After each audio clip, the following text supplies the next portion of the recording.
I do hope that you'll be able to join us for the next webinar in this series, which will take place on March 29th at 2 p.m. Central European Time on the topic of a green and inclusive recovery, building sustainable responses to emergencies. More information on that can be found at ggkp.org/S50-green recovery. With that, it's now my great pleasure to introduce the moderator for today's event, the very skilled Nosy Shabalala, CEO of the Conservation Strategists based in South Africa. She'll be with us throughout the entire Stockholm Plus 50 webinar series. So without further ado, Nosy, I am absolutely delighted to welcome you to today's webinar, and I turn it over to you. John, thank you very much for a very gracious introduction, and thank you for those opening remarks. Before we get into it, I do just want to reiterate the invitation that John has extended to us.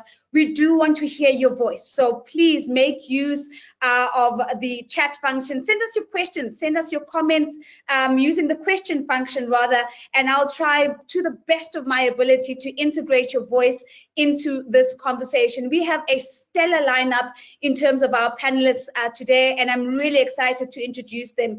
But before we do that, allow me to also remind you that you can also help us to amplify this conversation on social media. We're using 2 hashtags. You're seeing them on your screen right now. Hashtag Stockholm50, hashtag GGKP webinar. And let's lift some of the sound bites and let's lift some of the insights that are coming out of the conversation today to really bring visibility to the invitation to really lean into the insights and the actions to achieve a healthy planet for the prosperity of all. Now, we're going to kick us off with a stage setter. And this stage setter really is going to give us some of the key issues brought to the surface that we're going to be engaging with in the broader panel discussion. And so it's my absolute pleasure to welcome Corli Pretorius. She is a deputy director at the UN Environment World Conservation Monitoring Center, also known as UNEP-WCMC. And she is coming into this conversation to set the scene for us with 20 years of experience in global public policy on environment and development, including having spent the last 12 years with the UN Environment Program. For those who know Corli, you'll be very familiar with the fact that her work has been absolutely critical in enabling governments and as well as businesses to better integrate biodiversity and ecosystem knowledge in decision making. Perhaps a final thing to say about Corli is that in the context of today, she's also the UNEP technical lead for this first leadership dialogue. And so I hand over to Corli to set the scene for us. Corli, the floor is yours. Wonderful. Thank you so much, Nosy, for the very kind introduction, very kind words there. And many thanks to John also and the Green Growth Knowledge Partnership for the invitation for today's discussion. I'm very pleased to be here and to kick off the series on the discussions around the leadership dialogues. As John alluded to, Stockholm Plus 50 presents us with a chance at a global stocktake. And this time, unlike in 1972, is to forge a common outlook on the multidimensional nature of development with a view to create resilience as a whole of economy, but also all of society challenge. Recent global assessments have showed us that if we are to enhance the biosphere health and create resilience for current and future generations, we need to work at large-scale changes. These will be required to be initiated and effected over the next 10 years, and they need to be underpinned by unprecedented levels of collaboration and political will. Stockholm Plus 50 presents us with an opportunity to recognize this urgency of transforming the whole economy in an inclusive and fair way to achieve the socio-economic systems that deliver a healthy planet, prosperity, human rights, and dignity for all. In Leadership Dialogue 1, we will focus on the importance of a healthy planet for our well-being and for prosperity for all. We aim to bring together diverse actors and perspectives and explore our responsibility towards transforming our relationship with nature. But most importantly, it will focus on the actions required to achieve a healthy planet for all. And this means actions for health, for equity, for rights, for jobs, for development now and development in the future, and for life on Earth. In this leadership dialogue process, we are inviting contributions on key concepts that came out of the recent assessments, such as nature-related risks, economic and social dependencies on a healthy planet. But we are also inviting innovative examples of norms, institutions, and the partnerships we require to create resilience and address inequalities. These are such important issues of our times, and it's really in our hands to look at the pathways going forward. We have proposed the following clustering of actions to kick off the dialogues between now and, as John said, the end of May, and then of course the leadership dialogue itself in Stockholm in early June. And the actions are around 4 areas: actions to enhance fairness and social and economic resilience through consumption and production patterns, actions to regenerate and restore nature for communities, for people, and for planet, extending rights-based approaches to transform our relationship with nature, and finally, new metrics to measure progress towards sustainable development, well-being, and intergenerational equity. Some of the key tools that we're proposing out there for discussion revolve around education and science, law and rights, economic institutions and the incentives and the outcomes that they give rise to, and a discussion around a common vision, shared culture, perhaps also paradigms, new paradigms on how we think about progress and what's important to us as local communities, at the country, as at the national level, but also as a global community. It is time to take stock and build the pathways from our diversity of knowledge towards a future that works for all. So you are invited to contribute, you're invited to engage. As John pointed out, there are many, many, many opportunities to do so, and we look forward to working with you in this on the road to Stockholm. Thank you very much, Nazi. Thank you very much, Corli. And again, I think, ladies and gentlemen, we've heard the invitation loud and clear, but also setting the scene now for an opportunity for us to really lean into the conversation and really engage. It's my pleasure to introduce our panelists. And as I introduce them, I'm going to invite them to please put on their cameras so that we can see them and, of course, that we can hear them. I'm going to also make the assumption that many of you have visited the website, you've seen the bios, and so I'm going to keep the introductions as short and concise as possible. It's my absolute pleasure to invite David Boyd. He's joining us at 4 a.m. in Canada, I'm told, so we're all very grateful to him. David is a UN Special Rapporteur on Human Rights and the Environment. He's an Associate Professor of Law, Policy and Sustainability at the University of the British Columbia, and jointly appointed at the Institute for Resources, Environment and Sustainability and the School of Public Policies and Global Affairs. David, thank you for making the time to join us, and we look forward to lifting some of your insights around this. Allow me also to welcome Madame Joji Cariño. She is a Senior Policy Advisor at Forest Peoples Program, and she's joining us from the Philippines. So as you can see, I'm in Nairobi, Kenya, so we're really having a global conversation right now. Joji, thank you for being here. She's an active advocate for Indigenous peoples' human rights at the community, the national and the international level. For those of us who followed her work, we know that she has covered Indigenous knowledge and traditional occupations, cultural and biological diversity, as well as looking at international standards on forests and diversity, and the list is absolutely endless. So there's just so much to tap into in terms of her insights as well today.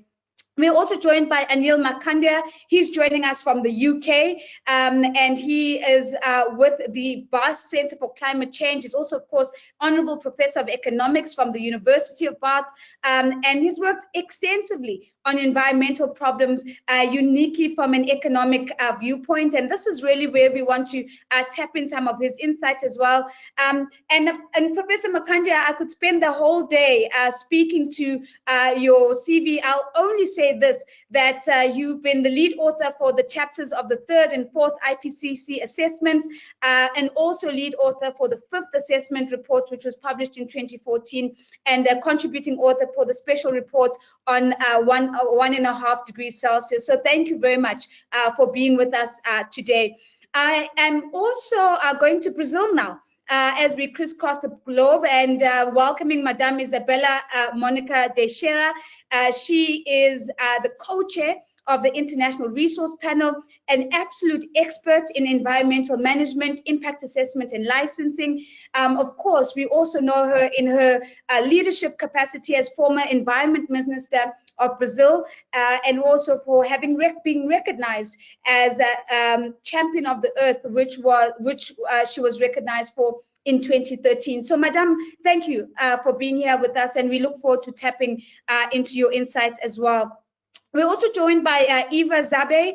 Eva is the Executive Director at Business for Nature, and she's really bringing in the voice of business in the conversation today, an experienced leader, facilitator, speaker, writer, media spokesperson, and most importantly, for the context of today, through her leadership, Business for Nature is bringing together business and conservation organizations, as well as forward-thinking companies, to really amplify the leading business voice, calling on governments to adopt policies that reverse nature loss, and to do that this decade. We're also crossing fingers that we might be able to pull in a young person who is on standby in Poland. His name is Antidius Raphael.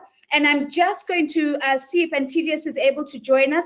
But if he isn't, ladies and gentlemen, we have he's had a few technical issues. So I'm going to try and bring in his voice through the chat. But Antidius is a young person's voice, which we know is very important in the conversations of this nature. He is with the Global Youth Biodiversity Network in Tanzania. He's an eco-hydrologist and looks at nature-based solutions and ecosystem restoration from a young expert perspective. He's also a member of the World Youth Parliament for Water, and he's part of the Blue Peace Working Group. And again, as a young person who's really got his sleeves rolled up and leading in his respective space. So in absentia, Antidius, it is good afternoon to you as well, and I look forward to seeing some of your comments in the chat.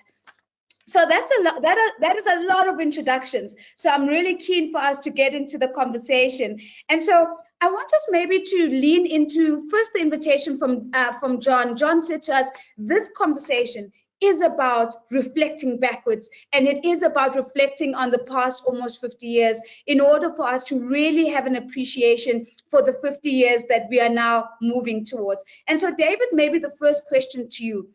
What would you say have been the key moments in history that have really brought our relationship with nature to the forefront? Oh, that's a huge question, but let me just give 3 quick ideas, Nosy. The first would be Jane Goodall's pioneering work with chimpanzees in Tanzania, where we recognize that we humans are not the only species in the world that use tools, that live in cultures. That was really a critical moment. And that was also related to the genetic discoveries of the 1970s, where we learned that human beings share DNA, the basic building block of life, with every other form of life on the planet. So really making those connections between humanity and nature. The second thing I would mention would be that memorable photograph of planet Earth, the beautiful blue-green marble floating against a backdrop of blackness, which I think made us realize what a fragile and beautiful planet we are so fortunate to live on. And then the third thing I would mention would be the scientific breakthroughs in terms of our discovery of the depletion of the ozone layer and the man-made human-caused climate change, which showed to us terrifyingly that we can damage this beautiful planet on a global scale through our actions. Sure, David, that's a really beautiful way of just bringing us into sharp focus how, you know, many of these pivotal moments perhaps have shaped the way we understand our relationship with nature. And it brings me to the next question, Izabella, because I want to bring you in here with this. And as you talk about that photograph of planet Earth, it's really brought to the forefront some of the challenges that we're then having to engage with. So, Izabella, as I come to you, what would you say has been the biggest challenge for a healthy planet, for the prosperity of all? It's a big theme that we're leading with today. And what would you say has been the single greatest thing that has kept us from that? Thank you very much, Nosy. I think that first of all, I fully agree with David. We need to learn how to live with nature, not against nature. This is very important to observe because we need to recognize that we have failed so far as humanity and also as a biological species, okay? And we need to learn or be careful that the future will not be a linear projection from the past. We need to change. This is the critical message, not only the political ones, but I need to change. We need to understand that the nature crisis goes beyond global perspectives. Nature crises, they're not only global crisis. This means planetary crisis. That's why David mentioned that we have the capacity to destroy things as a species. Okay, we make critical the situation of the planet.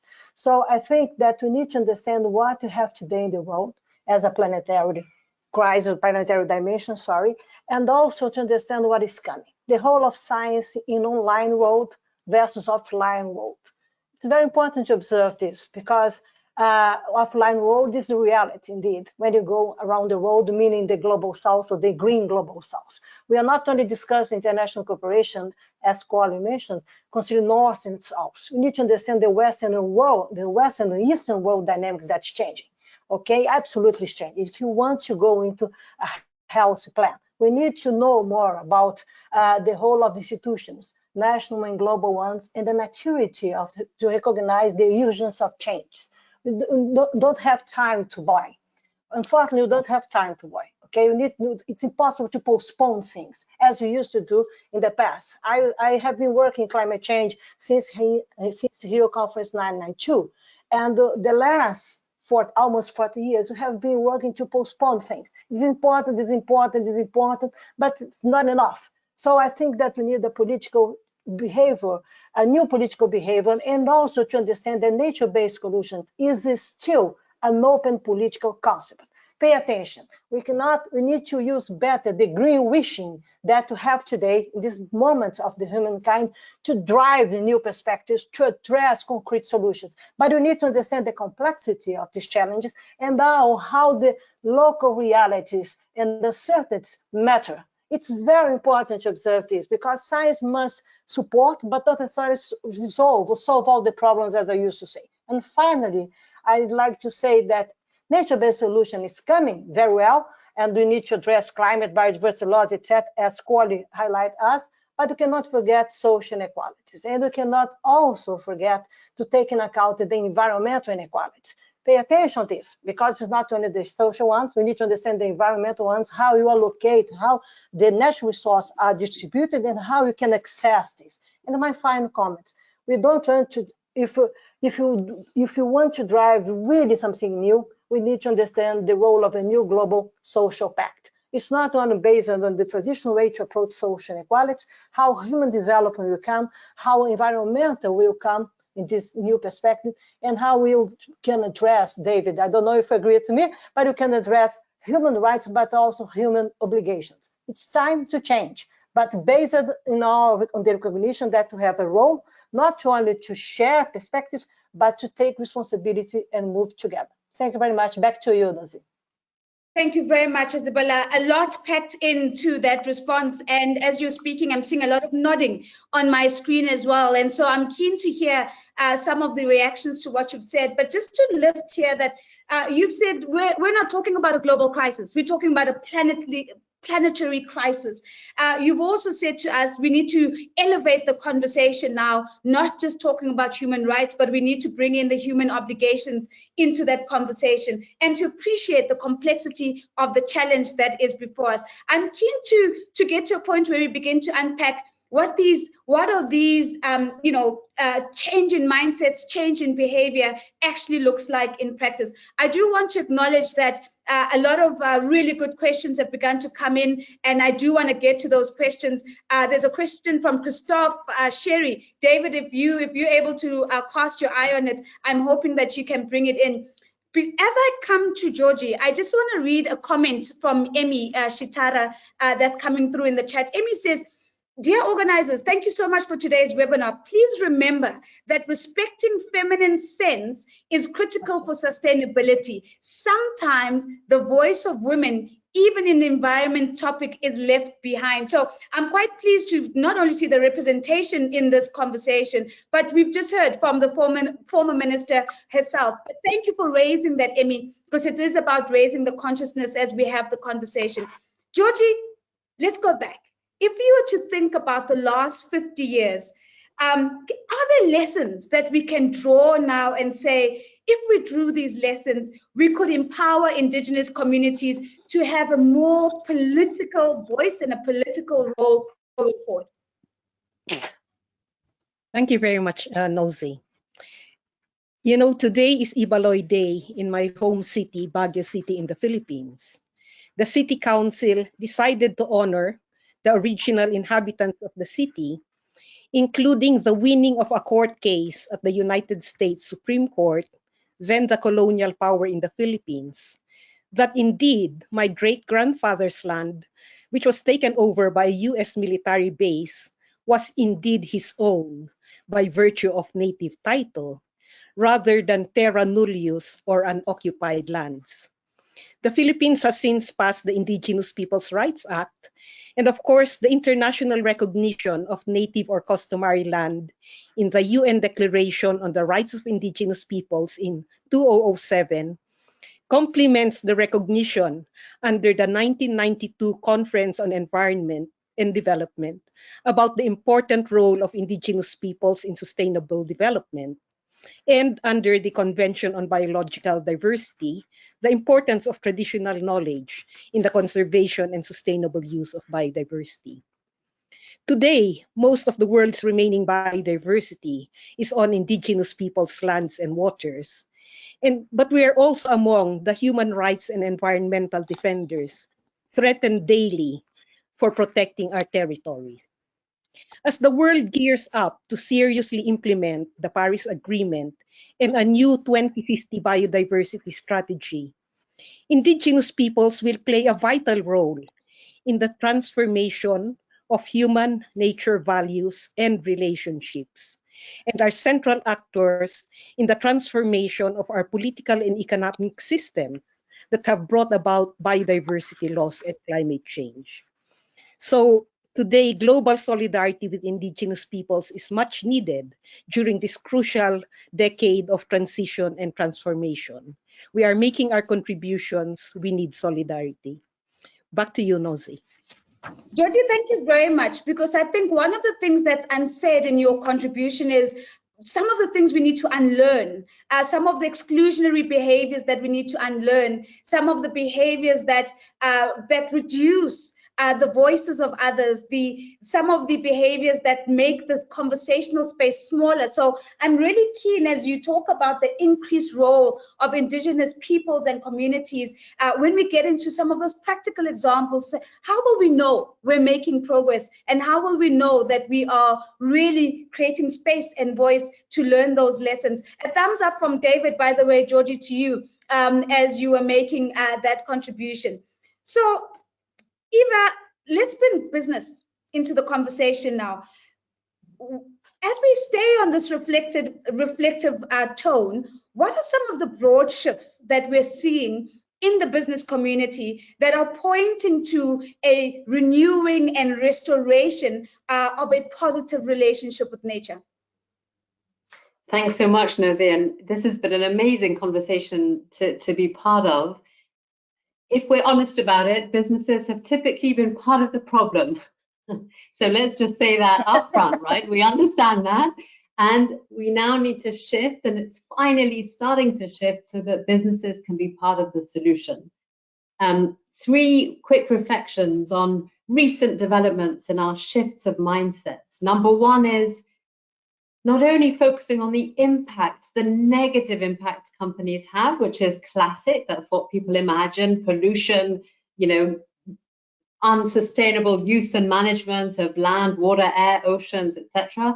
But then how do you flip that into a positive impact?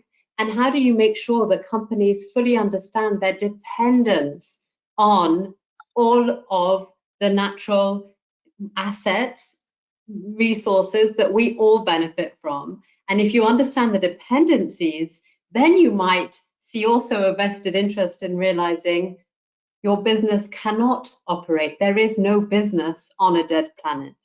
So there's that shift from impacts to dependencies. The second is seeing sustainability and managing our environmental impacts and dependencies as a nice to have philanthropic on the side effort that may have been the case decades ago, to becoming actually a must-have part of any credible, successful business in the long term.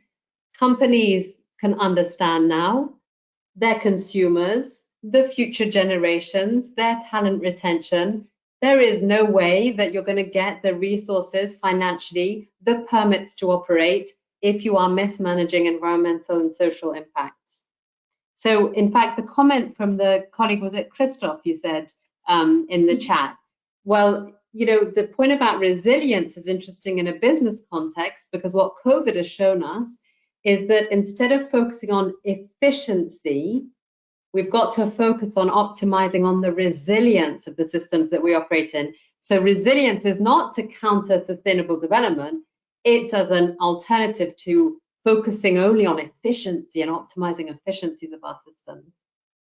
And then the third reflection was, actually we're starting to shift from looking at very isolated and siloed thinking. So, you know, climate change, one thing, human rights, one thing, engaging with communities, another piece, biodiversity, but actually looking at a systems approach and recognizing that the only way that we can tackle and take responsibility for our shared accountability of our system is by looking at the interconnected systems that we operate in, whether it's the health system, the natural system, the ecosystems, the financial systems, and that it's only when and it's a challenge for our little human brains here to try and piece all of these bits together, but we've got to do it.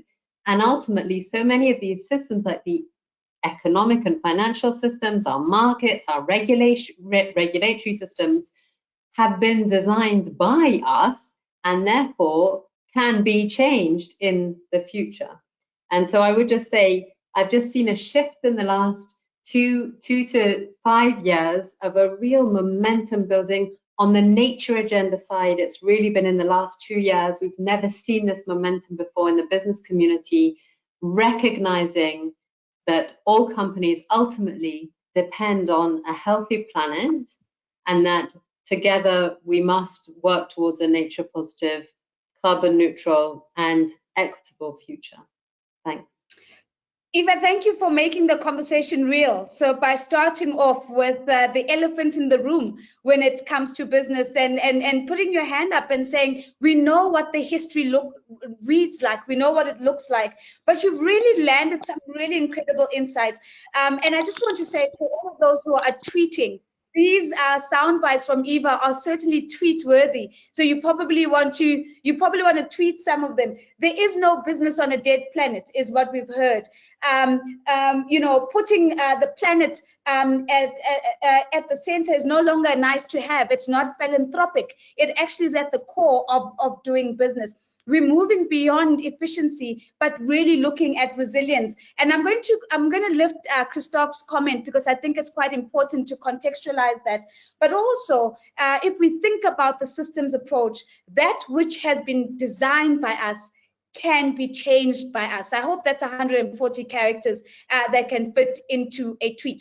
I do want to just lift the comment from Christoph, and I'm scrolling on my screen here because I thought it was beautifully captured. And Christoph was saying, we started from my screen is running. Let me try that again. That's because there's a lot of participation coming in. Christoph is saying, we started from sustainable development, which is a positive and responsible path. The word of today, however, is resilience, which is more negative, says Christoph. How can we move back to create a rainbow of hope instead of umbrellas to protect us from the rain? I'm going to leave that question to you, our audience. If anybody wants to engage with Christoph, let me welcome you to do that, because I think it's a fantastic observation. But as Eva has also said, resilience has a different context for us when we're looking at from the perspective of business. Professor Markandya, let's bring you into the conversation. I want to change gears a little bit. I want us to talk a little bit about the role of science. I want us to talk a little bit about the role of education. And I'm going to pick up some more comments and questions from our audience. But from your perspective, Anil, what is the role of science in helping governments, in helping people, in helping businesses to really identify their unique impacts and dependencies, as Eva has said to us, and to deliver, more importantly, a net positive outcome for people and planet? What is the role of science? Well, of course, Nosy, it is critical. As David has already pointed out, if we didn't have the scientific basis to establish the risks that we have been placing on our planetary ecosystems and the damages that we have been doing, we would be going nowhere. So without that information and without the great pieces of work which have been done, including things like Silent Spring by Rachel Carson many years ago, we would never be able to convince people that we have to take action. But it sometimes takes a long time. So I've been working on climate change for more than 30 years, and we've been saying some of the things repeatedly. It takes a while for the message to get through. I'd like to make 2 points really about the role of science. One is that although physical science is critical, it's not the only kind of science which is relevant to this decision making and to understanding how to act to ensure resilience and sustainability. We also need some of the softer sciences. We need an understanding, we need access to psychology to understand behavior. We need to deploy more of the behavioral sciences. And of course, we also need to deploy economics, because we need to show that the losses that are being caused by the damages to our ecosystems are really significant. And they're also particularly significant for the poor, which we'll come back to later. The other point I'd like to make is that although a lot of our work is to try and advance understanding by undertaking research to try and to find out what the causes are and what the impacts are, part of the work of scientists is also to fight what I would call fake science. And there is quite a bit of that around.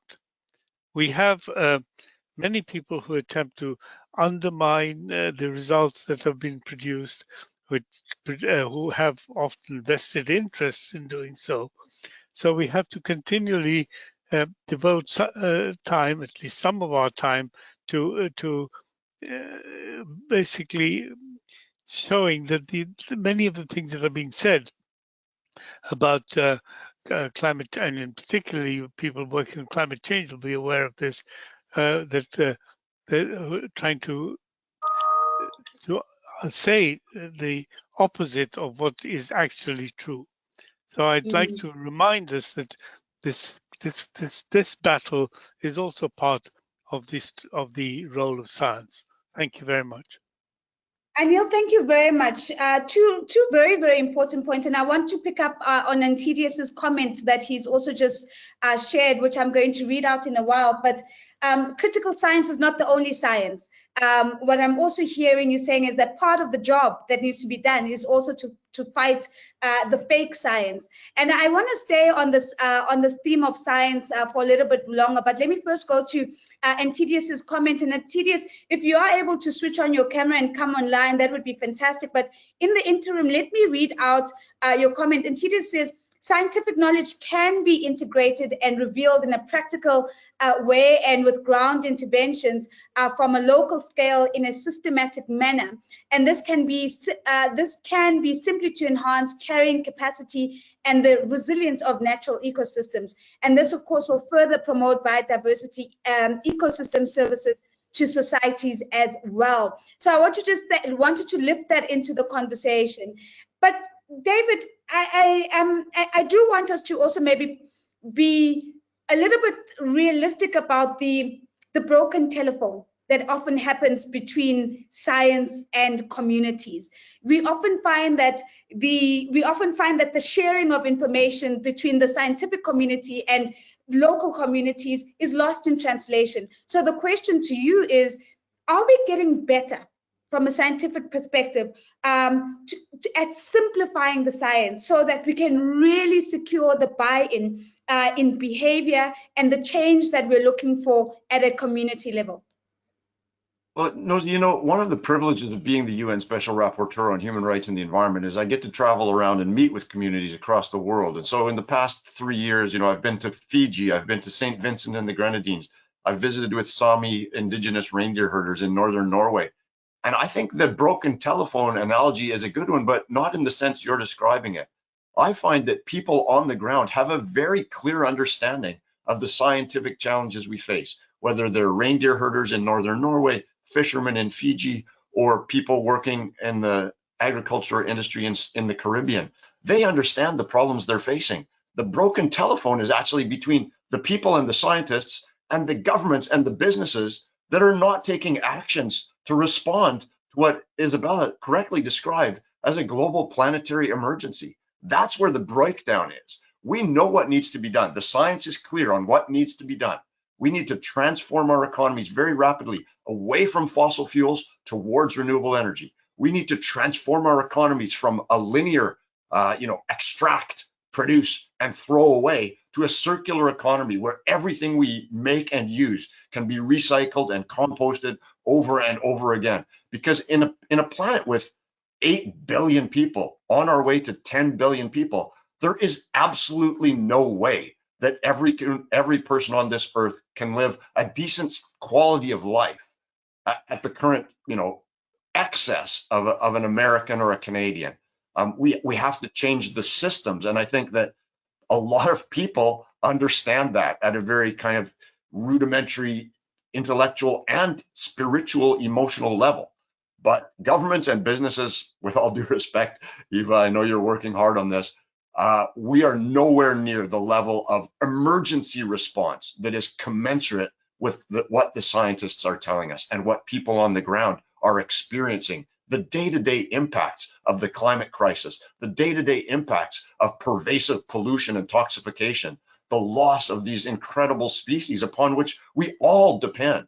So we definitely need to, I think the focus needs to be on accelerated action from governments and businesses, which is what millions of young people with their feet in the street as the Fridays for the Future movement, that's what people are saying we need to do.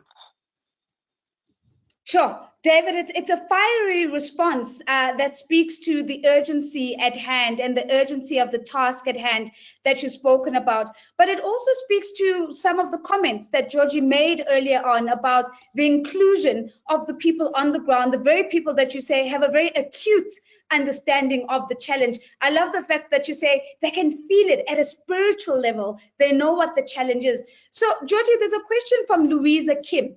And Louisa's saying, well, then I hear all of this, but what would it look like to actually recognize local realities of participants in nature-based solutions? What would it look like to have inclusive measures? What would it look like to engage with those political struggles? And I want to maybe bring that question to you. How would you respond to Louisa? Because I think Louisa's question gives us the opportunity to bridge that broken telephone that David and I have been speaking about. Yes, thanks, Louisa, for that question. Because currently in the world, local is also global. We're so interconnected. And yet our political structures continue to be top-down and very much driven. For example, all the negotiations are intergovernmental, despite the desire to make it whole of society, right? So it's important that indigenous peoples, local communities, those of us who are living the realities, get well organized, because we have to address the realities of unequal power. We all say that let's all work together, and yet we really have to put in place mechanisms that will truly allow effective participation and equitable decision making, which includes the voices of youth, includes indigenous peoples, women. This came out very strongly in climate change. We're still kept out of the room. Happily, in the Convention on Biological Diversity, a great space is being made for indigenous peoples to directly address the parties and be part of the negotiations. But that is still a very weak part of our political systems. And that translates back into the national level, at the country level, where what is lacking is really implementation. We have great treaties, we have great programs and agendas, but at the national level, there really has to be broken that mindset of governments working technically and not really actually trusting and seeing that the engagement with people is actually what is quite important. Because the issue of implementation and real change is actually local. We keep on talking of big global agendas, but unless this become translated into local actions in a tune with culture and spirituality at the local level, then we cannot get the mobilization required to really make these big transformations. Joji, thank you very much. I think especially as you started, I wanted to lift a comment that Antidius has sent to all of us, and he's saying, what we need is a clear integration of young generations and local and indigenous communities. And he says that is vital to upscale and revive the positive relationship with nature. I did also want to pick up on Amelia's comment, and Amelia Delgado is saying, simplifying the science without losing its rigorousness, keeping the message attractive and positive, and maybe bridging connection with artists and behavioral experts is one way to go. She describes it as citizen science is one way to go. But before we move on to off from this theme of the role of science in education, Anil, I think you spoke about the softer sciences. You said the importance of psychology as an example. And I want to maybe bring your voice and Izabella's voice on this as well. What do we need to drive behavior change, Anil? What kind of sort of outreach or capacity building or awareness campaigns do you think have been most effective? If you think about what makes for effective campaigns, what is it that nudges us to release old mindsets, to release habits, and really begin to engage with our daily reality differently? And how can the softer sciences offer us that? Oh, well, please go ahead. Please, Anil, please, you first. No, well, no, I'm just going to say it's a great question, and there's a huge area of economics called nudge economics, which devotes itself exactly to trying to answer that. And what kind of things can we do to change behavior?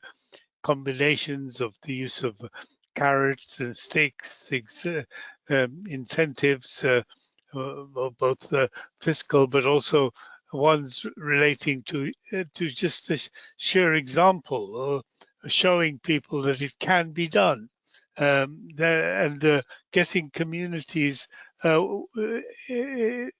engaged in this can work with great success.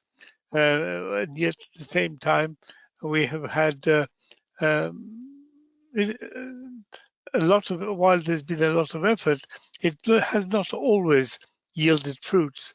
So we are still in the process of learning what can and what can't work. But sorry, Izabella, you wanted to say something. Very much, and I'm sorry, just to add a comment. Is it possible? May I? Yes. Yeah. Yes. All yes. Okay. I fully agree with Anil, but I'd like to observe politically 2 or 3 things based on my experience in my country, in Brazil. Okay, and how indeed we have the setbacks, the political and economic setbacks today, consider the actual government that was elected based on democracy. It's very important to observe this. And to understand also the momentum that we have in the world, consider COVID pandemic crisis. And it's a spoiler, indeed, the pandemic is a spoiler of the global crisis. Okay, never we could design some scenarios like this one to stop the world. It is a virus to stop the world. This is true. And give us a dimension of vulnerability and risks that I'm convinced that you didn't have as humanity. But I do believe that to facilitate the communication and to engagement, I know based on my experience here in the huge country and the key country for climate stability and also for biodiversity and also for development, sustainable development, and for the green global cause, that we need to make clear to put behind the climate fatalism and the negationism. We need to understand how science can come to the lives, to our citizens' life, to say what?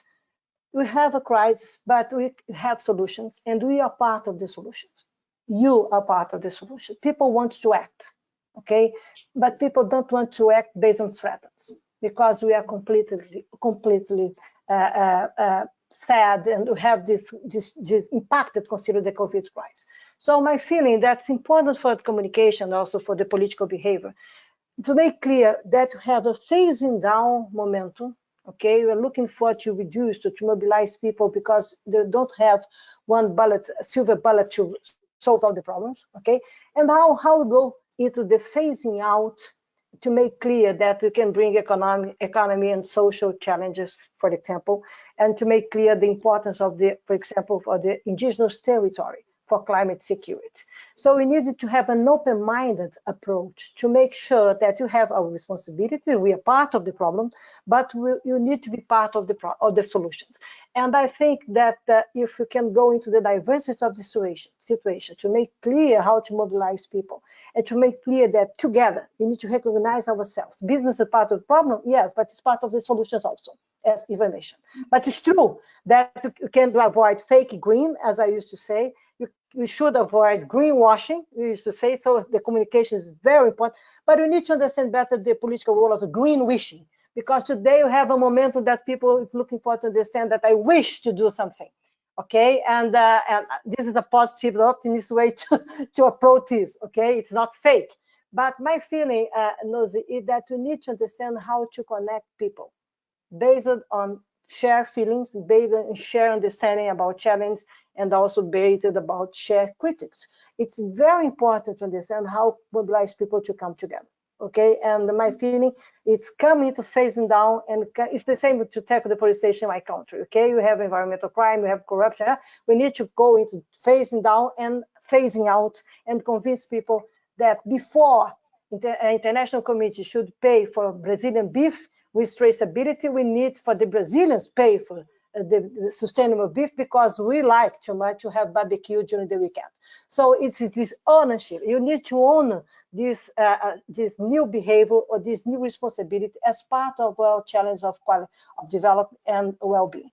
This is something very important to go into national societies to make clear that we are different, but we come together to solve this problem. Sorry to take your time. Back to you. Sorry. No, I think it's an excellent set of responses, Izabella, especially as you talk about the importance of ownership and getting to the level where we all own our piece in being part of the solution. I was watching Eva's face when you're talking about green wish and how we move from greenwashing to green wish. And of course, we know that we need to be clear about how do we break into that motivation for people not only to wish to do the right thing, but to feel incentivized to then go and do it, which is what I'm hearing us talk about. And of course, for us, if we're part of the problem, it also means that we have the opportunity to be part of the solution. So I do want to say this to all my panelists.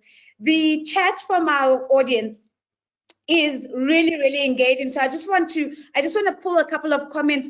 Eva, I'm told there's another elephant in the room that I've got to bring in. And that is, I'm trying to find the comment now. I think the comment came from Arab, and Arab was talking about, yes, Arab Hubala is saying, a major concern to all, the real elephant in the room is not business in general, but small and medium-sized level enterprises. They could be the vanguard of green, circular, and inclusive development, but more often they're not. They are unseen champions. They are the missing link to secure responsible connection between people and nature. Where are they? Why do we have this missing middle? Eva, do you want to take a shot at this in responding to Arab? Have we undermined the role of small, medium-sized enterprises in terms of driving the solutions we're looking for? Excellent. I am a little bit overwhelmed by so many ideas I want to share because I've been listening so carefully. I would say, so maybe first to Arab's point and to your reflection of that, I think we have not yet been paying enough attention to the critical role of small and medium-sized enterprise for sure. Typically, the amount of resources that they have available to try and, carry out, big investments or measurement or different, disclosure and participate in lots and lots of different initiatives is just not feasible for them. But they are the ones with so many solutions. And don't forget that then they fit into the broader economic system and are, 90% of all businesses. We do see, though, an increasing visibility and role for SMEs in the discussions that we're having. And that is another shift if we're looking back, 50 years. In the recent years, just like finally people are recognizing the wealth and the knowledge of indigenous communities and traditional knowledge, and finally that's being recognized more in discussions, not enough, but still more. Similarly, on another scale, SMEs are being brought into conversations much more regularly than they were previously. But what I wanted to just build on and what I'm listening and hearing is, it's true that what we're ultimately talking about is accountability and the responsibility that we each have in our accountability system. So what I mean is, at an individual level, we all actually play different roles. If you think about it, we're parents, we're children, we have a job, maybe we work in the private sector, maybe we work in government or an NGO, but at the same time, we all should be able to decide how we spend our money, how we spend our time, who we vote for.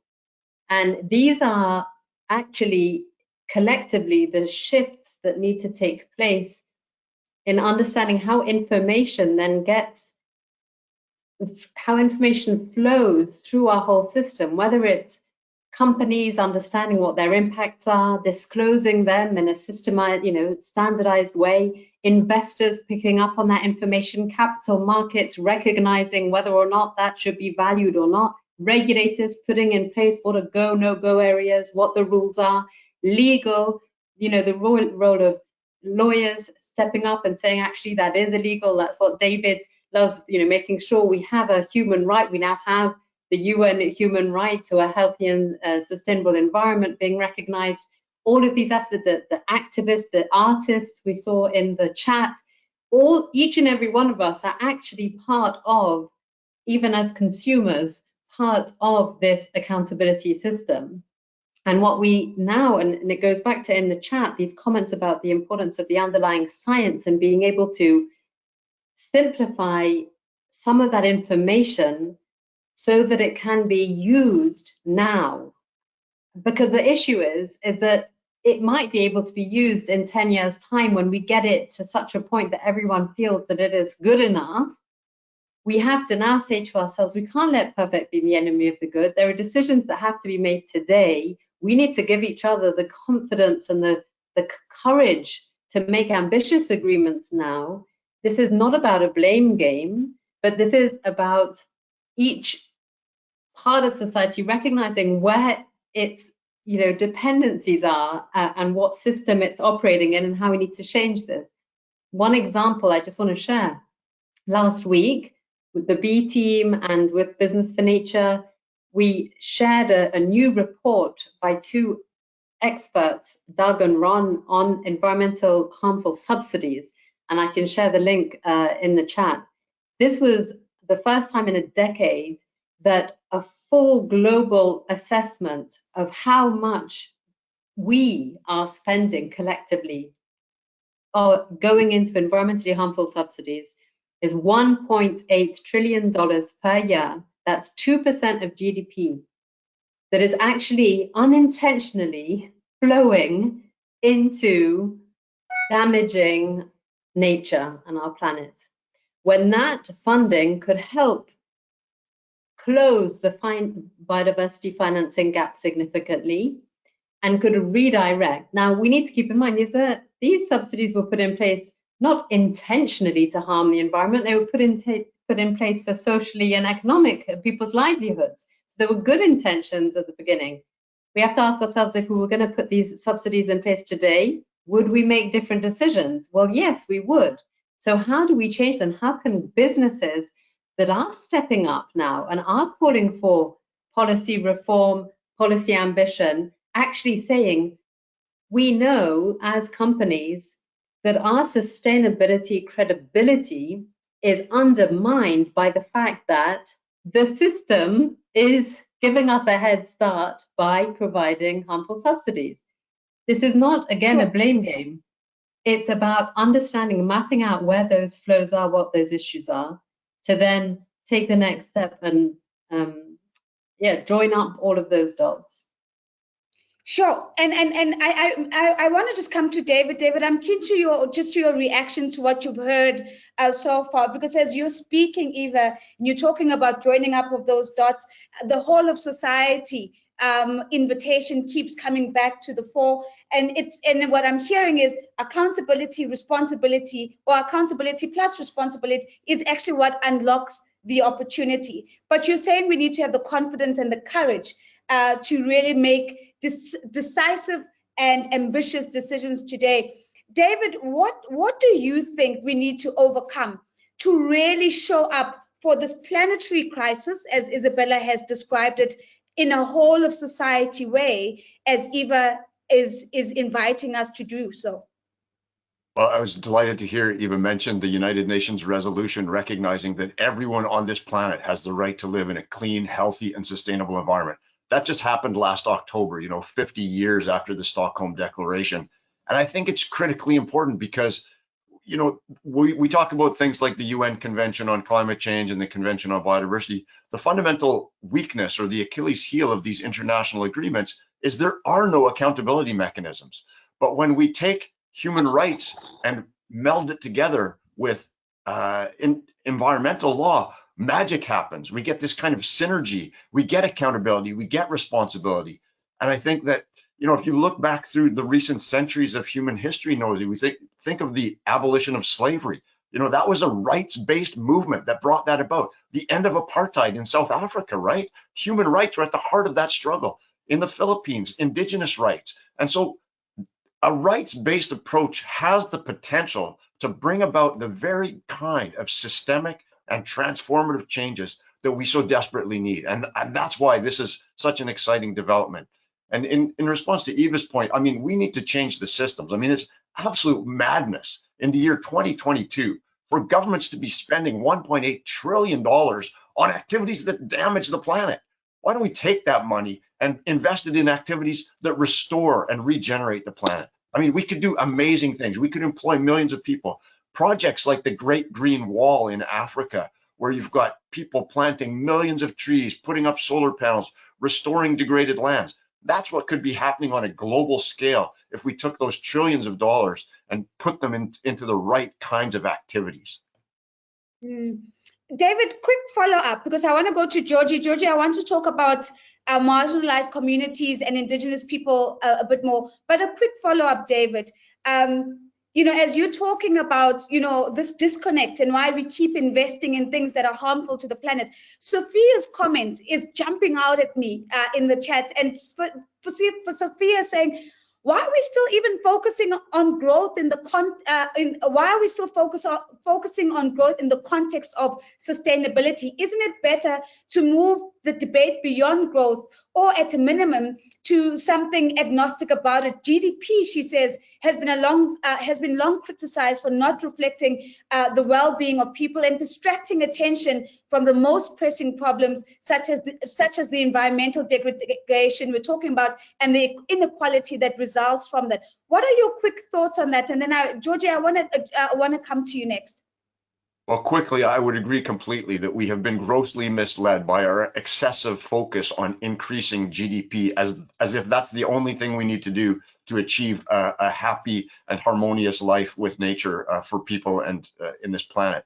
We need different metrics of progress, happiness, this beautiful idea that comes from Indigenous people of living in harmony with nature. I think that would be a far better societal goal than increasing an abstract economic idea. And I would just want to come back to one of the critically important things about taking a rights-based approach to the climate crisis, taking a rights-based approach to biodiversity conservation. And that is that the first thing that you do in taking a rights-based approach is focus on the most vulnerable people amongst us. And if we took actions to reflect the needs of women, children, Indigenous people in the face of these global environmental crises, we would be compelled to act with much greater urgency. I mean, I've got a report coming to the United Nations in 2 weeks that focuses on what I describe as sacrifice zones. These are communities where human life and health and well-being are being sacrificed at the altar of corporate profit and human greed. And there is just absolutely no way that people should be living in these kinds of horrifically polluted conditions, right next door to smelters, oil refineries, garbage dumps. That we need to, and if we took a rights-based approach, then we would prioritize the needs of those people. We would change the system so that those kinds of facilities would not be in any proximity to human communities if they existed at all. So that's just to underscore the importance of really focusing on the disadvantaged, on the voiceless, and on the future generations as well. Sure. It's such an interesting transition to this next theme that I want us to tackle, which is really just pausing a little bit to go a little bit deeper in the conversation around Indigenous people and marginalized communities. And Joji, before I come to you, I want to sneak Anil in here, because this phrase is sacrifice zones, really speaks to, gives texture to the kind of realities we're talking about, David. So Anil, how do we ensure that the rights of the poor, the rights of the marginalized, the rights of vulnerable communities, as we talk about a rights-based approach, all of these groups that are dependent on healthy ecosystems, that they are protected? How do we go about getting that job right? Well, I think it's a big job, and I think for a start, we need to know how much they suffer as a result of environmental damage compared to others. So while we have had quite a lot of work done to estimate the damages overall, the amount of work that's available showing the distributional effects of climate policies and other policies is much less complete. Nevertheless, we do now know that certainly with regard to climate change, but also to areas where we're talking about ecosystem services, that a decline in the functioning of these ecosystems and an increase in climate impacts hurts the poor much more than it hurts the better off. It's in many cases it's so obvious it hardly needs to be said, but it does help if we can quantify it, we can measure it, and we can then say that these are the people that need to be these are the areas where action needs to be concentrated. So we've the work, for example, now on even areas like air pollution, which we thought was something which hurt everybody, but we now look at it more carefully, we find that even the ambient air pollution seems to hurt certain communities, poorer communities, more than others. And at the same time, when we talk about climate change and action to climate change, I've been part of a research community working on what we call a more just transition. So we want to make sure that the actions that are taken are themselves not hurting the poorer and the more vulnerable more. So if we do phase out fossil fuels and we do move towards renewables, we want to be sure that we're not going to place the burden of that shift particularly heavily on the poorest. So there is an increasing awareness that both action to address the environmental big environmental issues and the environmental damages themselves have a massive inequality dimension, and we really do need to make that center stage. Thank you. Sure. Thank you very much, Anil. And I'm so challenged by what I'm hearing you saying, to say when we don't have a sense of the size of the problem, at best, we're probably just boxing in the dark, is what I'm hearing. So we've got to do the work of quantifying, of understanding, and then, of course, of going a step further and understanding who bears the burden of the transition. And so when we talk about a just transition, to do that in context. So, Joji, with that backdrop, one of the things that comes to me is that, you know, we have much to learn from Indigenous peoples. We have much to learn from local communities. We have much to learn from interfaith groups about how we go about resetting our relationship with nature. I feel that just listening to Anil speaking now and listening to David also earlier, that oftentimes we're never going to learn from communities which we don't even see. And so it's difficult to see the value of the lesson when you don't see that community and don't value that community. So the question from you, I suppose, is twofold. How can we be more inclusive so that we're really seeing these vulnerable, marginalized communities, the interfaith communities? More importantly, what lessons are we missing that we should be learning right now in order for us to make the accelerated progress that we're all talking about? Okay, that's a rather big question, but I'll respond to some of our conversation. First, I heard oftentimes the word poor, and of course, marginalized and vulnerable, right? I want to unpack this issue of being poor because our system has grown up based on cheap nature and cheap people, right? So these are the ones who have been exploited to create the wealth that is currently destroying our planet, right? So I want to look at whether we still consider people cheap and whether we still consider nature cheap, because continuous growth is still building on those elements, right? And this has to do a little bit with scale, because we have become obsessed with the global and the big scale, right? And so we neglect voices of small people. But for example, farmers and peasants are the ones who feed most of the world over the industrial system. And this goes through over and over again in all our systems, that people have been marginalized, and it's true, they've been marginalized in the political system and in the economic system, are actually saying very basic truths. Those who are receiving $1 a day to bring the rare metals for our computers are simply asking for fair wages. Indigenous peoples who are defending our territories are simply saying, unless our human rights are respected, then all of this nature will go. Deforestation will finish it all.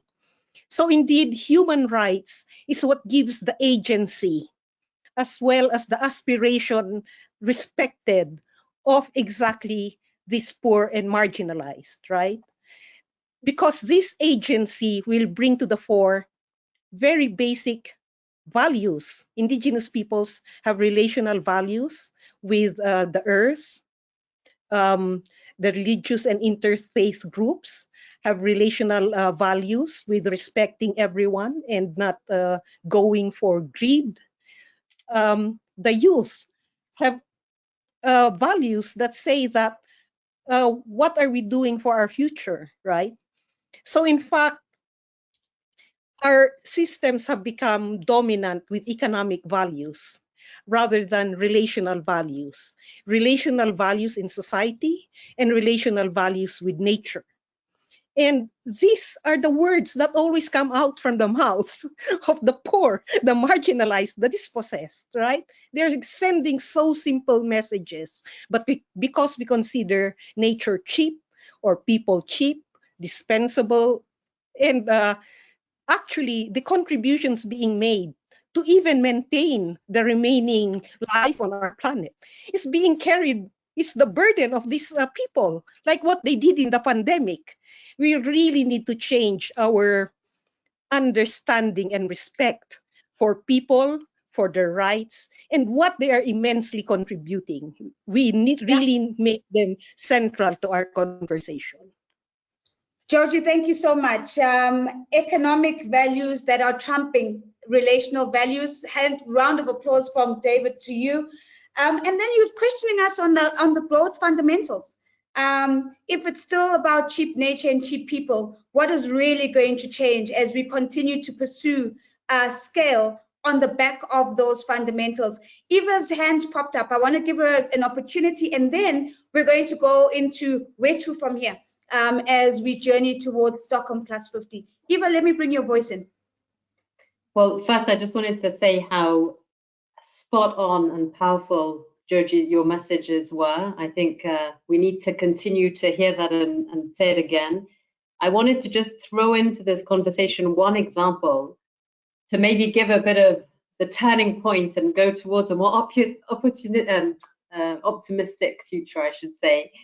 So there's an example of a big cosmetics company that some of you may know, Natura & Co., that owns Natura, but Body Shop, Aesop, Avon.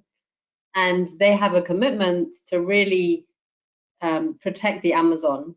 And one concrete way that they've been trying to do that is working with some indigenous communities in the Amazon that used to get paid to cut down a tree that is called the ukuba tree. You probably all heard this before, maybe, but maybe some listening haven't. And in fact, the company then has worked with these communities to agree to pay them 3 times as much as they would get for the tree to leave the tree standing and to harvest the ukuba seeds that have a strong moisturizing property and that can be used. Now, what's interesting for the company is that it's meant that they've had to then go to their clients and sometimes say, well, we're sorry, but we don't have the product because it's not the right time of the natural cycle for the seeds to be available. And so we need to reshift the business time horizons to adapt to the natural time horizons that the indigenous communities understand fully. But I just thought I'd share that as one example of really valuing nature and people, and that it can happen in a constructive and collaborative way. Eva, thank you for sharing that. And especially as we move to this next theme of beginning to look forward, I mean, it's a beautiful, real, practical example of some of the changes that we've been calling for in this conversation. And to the extent that it is happening also means just as much as we can scale production, we can scale this type of behavior that you've just described now, Eva.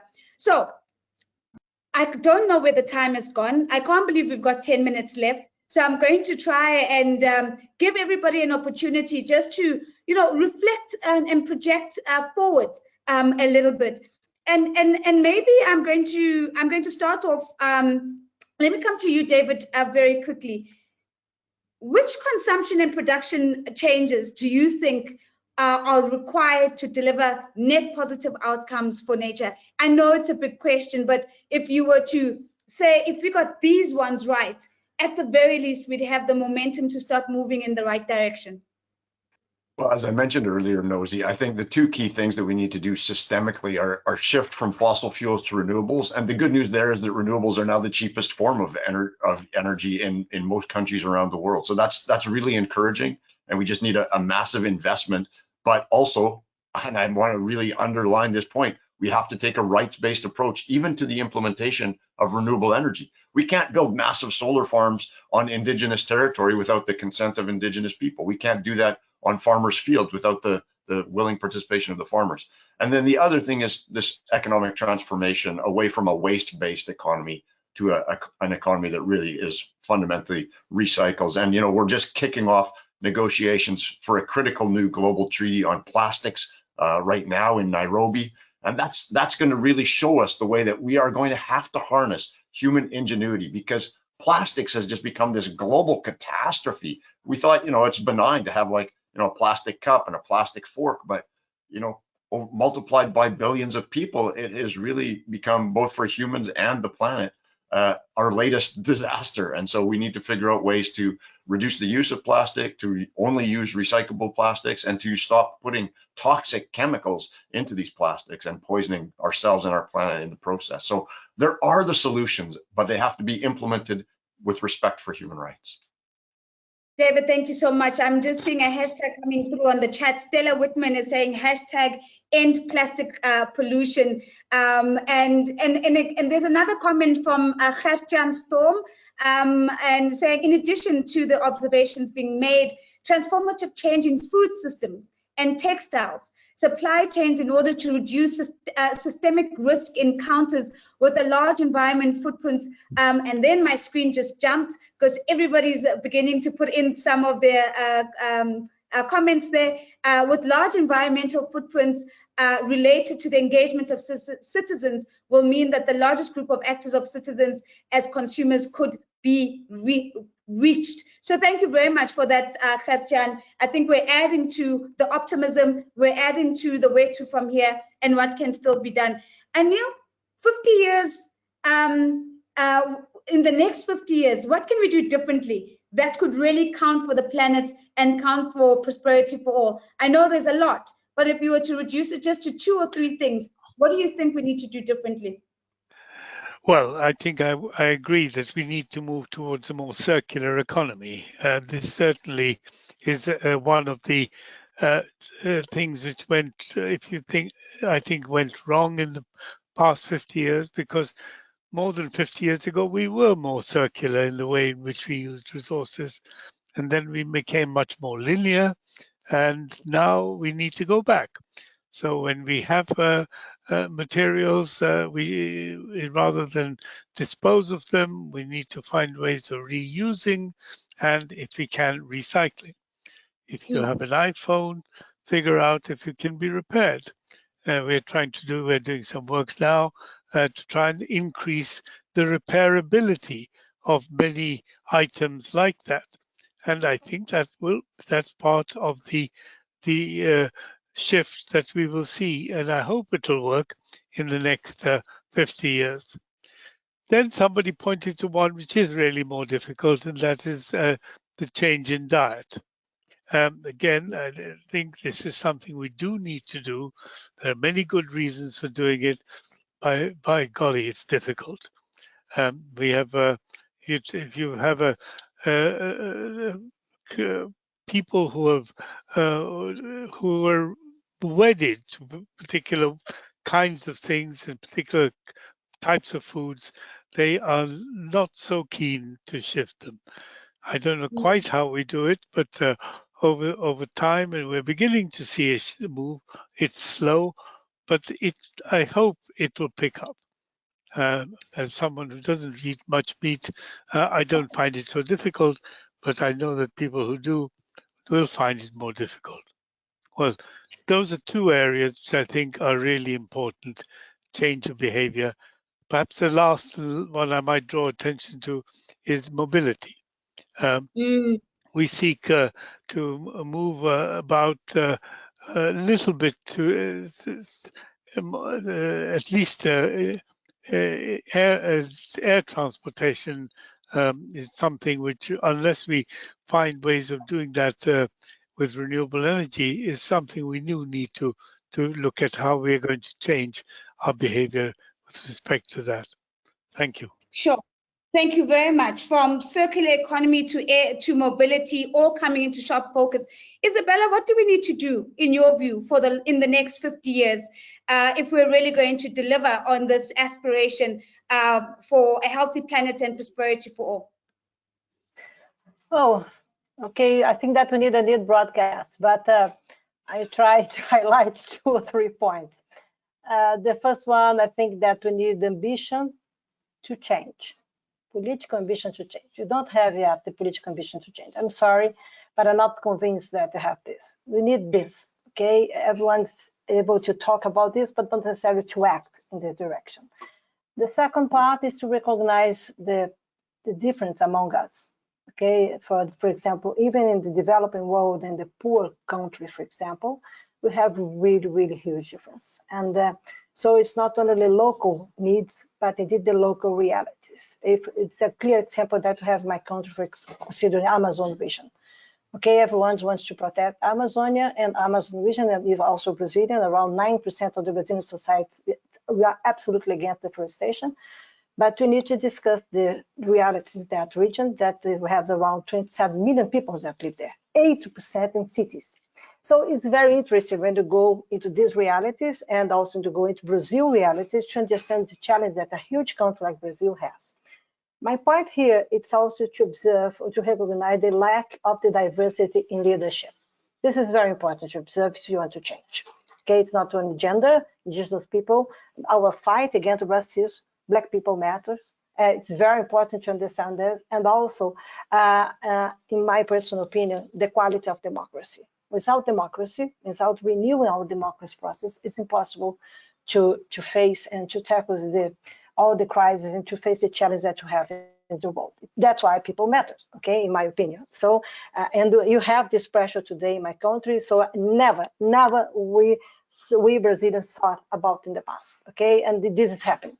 So we need to understand the dimension of setbacks, and that unfortunately this is happening, okay. This happens around the world and did not stop. And also my last recommendation or my last perspective is that when you're looking forward to address the future, like net zero by 2050, 2060, 2070, as India showed to us, or we're looking forward to address nature-based solution, please don't forget that 1.5 Celsius degrees in climate change is ambitious. It's ambitious, okay, but it's ambiguous. It's a perspective. The political perspective is not so clear. And don't forget that to build solutions, we need to consider 1.1 Celsius degrees that the temperature raised, and we need to mobilize not based on the past, but based on the present. And we have to recognize that you failed. So it's very important to understand our realities, to open this Pandora box, if I can say this, but to also open the green Pandora box, okay? Because it's very important to understand it. Thank you very much, back to you, and thank for the panelists, my friends, to see you here. Thank you. Thank you so much. We have less than 30 seconds, and so I just want to thank each and every one of you, Eva, Anil, David, Joji, Izabella, Antidius in your absence, and just to maybe recap and close it off by a couple of things that John brought to our attention. Don't forget the next webinar is on the 29th of March. We're looking at green and inclusive recovery. Don't forget the Stockholm Plus 50 website. You can go visit, sign up for the Green Forum, and that's at thegreenforum.org. And we're also inviting you to please complete a quick survey, which I know that the team is going to put in the chat on the back of this experience.